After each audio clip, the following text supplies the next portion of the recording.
It's Jack from B&T MacFarlane. Today we're going to compare the LX2610 to the L2501, so let's get into it.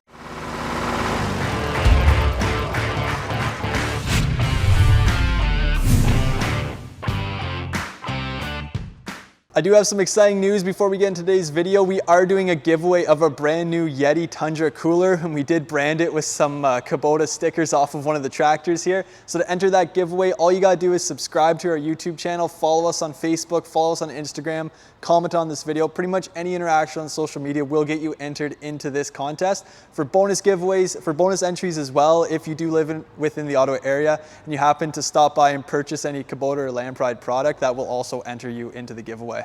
So now that that's out of the way, we're gonna jump into the rest of the video. So here on my right, I have the LX2610 from Kubota, and on my left, I have the L2501. This is one of the biggest questions that we get from customers is what is the difference between these two lines of tractors? From a first glance there, especially on camera, you're gonna see that these tractors, they're very similar in size. Even the buckets on them, they're pretty well the exact same size. But we're gonna jump into today to see what separates the LX from the L01, specifically the L2501 series from Kubota, and just see what tractor would best fit your needs and your applications. Starting up front on the loader, this is where you're going to notice some of the biggest differences between these two tractors. It's going to be in the performance and the capacities of these loaders. Right up front, we're going to start with the bucket. On the LX2610, you're going to see here a 60-inch bucket. The standard bucket is a 54-inch bucket. The 60-inch one, it doesn't really make that much of a difference. And right away, you can see on the L2501, the standard bucket is that 66-inch bucket. So if you're looking to do a little bit more lifting and a little bit more utilitarian mindset in terms of the loader application, then the L2501 is going to be more suited for you. Moving back a little bit too, we're going to look at the loaders themselves. On the LX2610, you have the LA535. And if you remember from Kubota, the number on the side of the loader is the lift capacity in kilograms. But that's not really always the case because they do measure the lift capacity to the top of the lift height.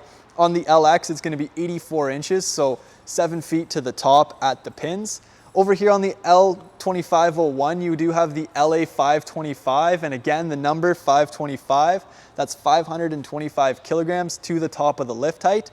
But the one thing that Kubota does mention on this loader is the top of the lift height is 94 inches. So although the number is higher on the LX2610, the number on the side of the loader, 535 versus the 525, it actually lifts 10 inches lower.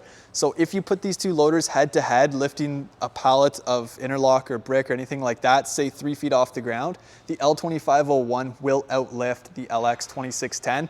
And you can even see it here, the cylinders on the bucket and the lift arm, they're just a little bit beefier to allow it to have a little bit more lift capacity.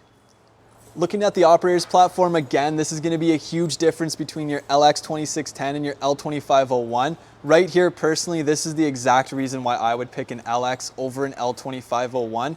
It's just a little bit more deluxe experience. As you can see right away, your loader lever, it's in a more ergonomic position down by your armrest, so you're able to actually use that loader efficiently for hours at a time.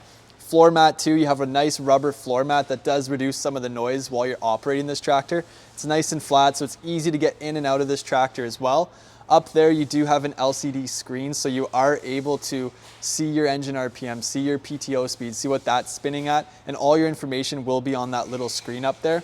The seat as well, the seat is just way more deluxe. It has a little bit of suspension to it, and it also comes with armrests. The L2501 does not come with armrests. So this is definitely a premium luxury tractor for the person who's going to be doing more weekend warrior type tasks, and they just want a more deluxe experience when they hop up on their tractor.